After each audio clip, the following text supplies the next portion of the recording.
I invite you to listen to our keynote speech by Professor Dolidze. She is the Parliamentary Secretary of the President of Georgia. In the past, she was also a delegate of the European Youth Parliament. Mrs. Dolidze, the floor is yours.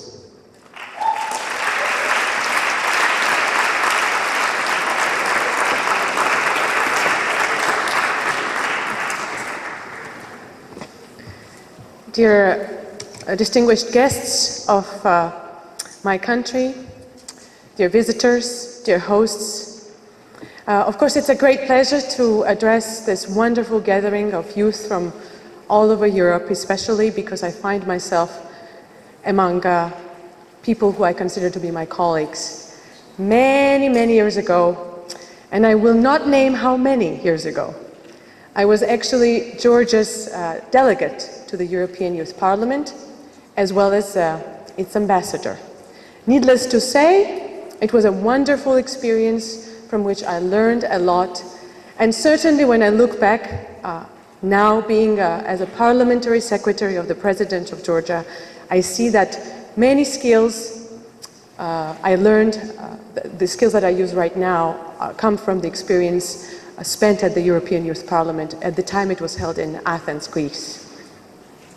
So when we went to Greece to attend the session of the European Youth Parliament, we went to Athens as well as visited a very small provincial Greek town called Xylokastro. The town was small, gorgeous, beautiful. It had a calm and gorgeous marina. It had about 5,000 inhabitants. As we stayed there for a couple of days for an orientation, I'm not sure if you will have this kind of an event as part of your agenda here, we learned a lot about this life of this small town. We learned about the life of its youth, what they ate, what they drank, where they went for work, and for me it was especially interesting at the time, as I was around 20, how they partied. Your gathering today is titled Linking Peace, Stability, and Advancement in Europe. And you might expect that I will speak to you about policy goals, geopolitics, or political ambitions. Yet I would like to surprise you today and give you a bit of a break from politics. Your agenda, as I've seen, will be full of political discussions.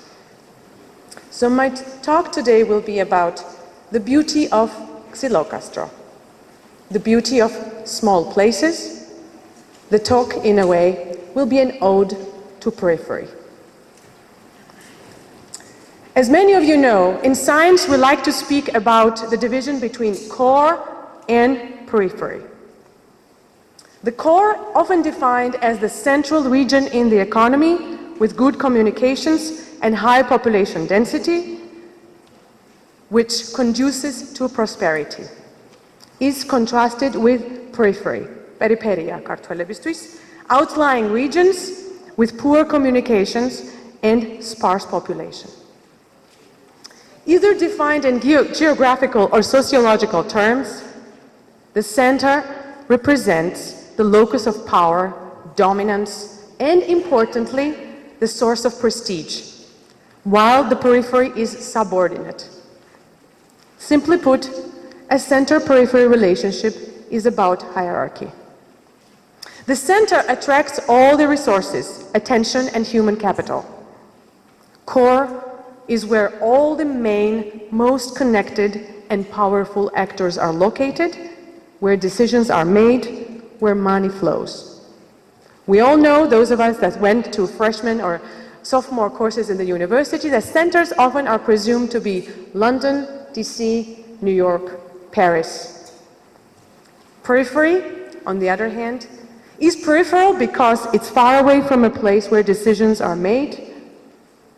One could think that the periphery isn't where power lies. The periphery is dull, and actors in the periphery are not important.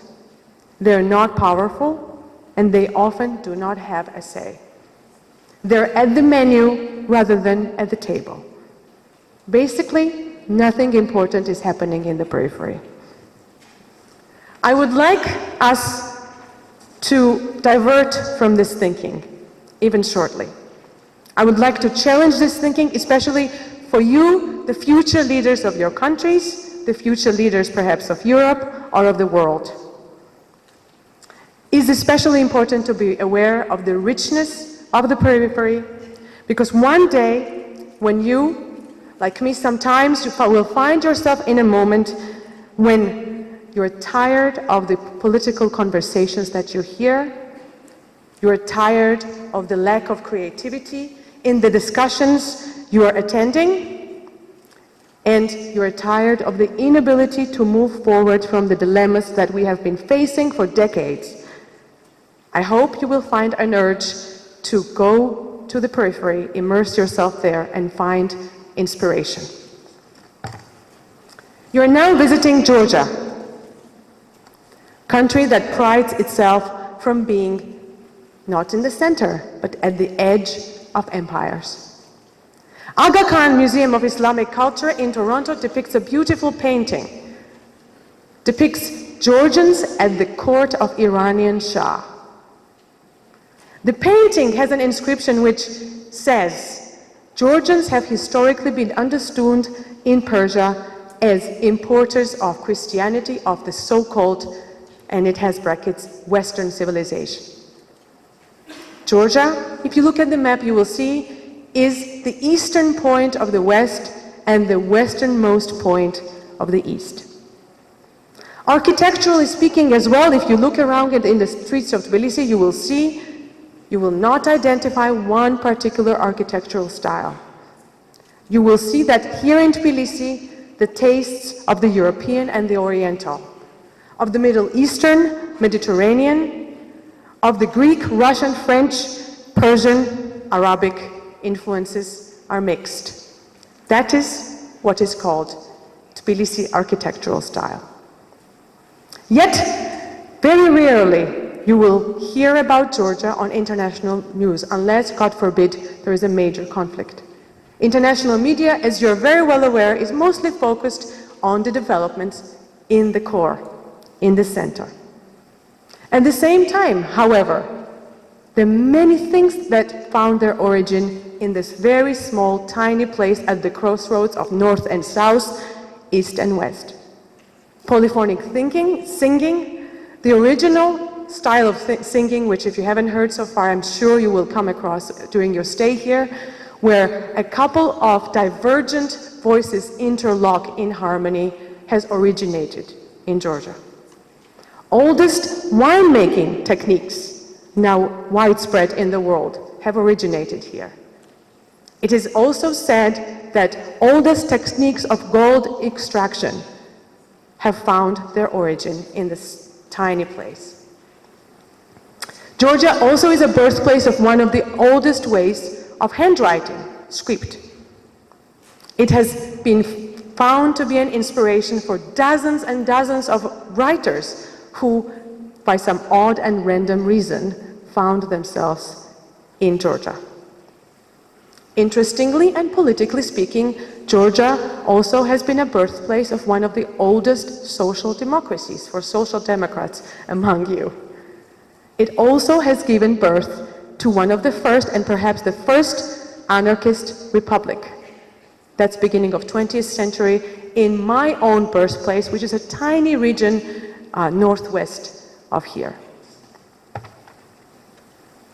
So what it is about periphery that is so attractive? Periphery, I allege, is a place where you can expect creativity and innovation. Is where you can expect boldness and breakthrough, where you can expect rebellion, echoing the words mentioned this morning, rebellion that leads to pressure and change in the core. Why? Because periphery is free of cliches, of established hierarchies that hinder change. Periphery is where there is freedom because stakes are not as high. And the powerful and dominant actors who are all focused on the center have yet little interest to take a look at what is going on in that peripheral or provincial region. Because breakthroughs often happen at the edge of chaos.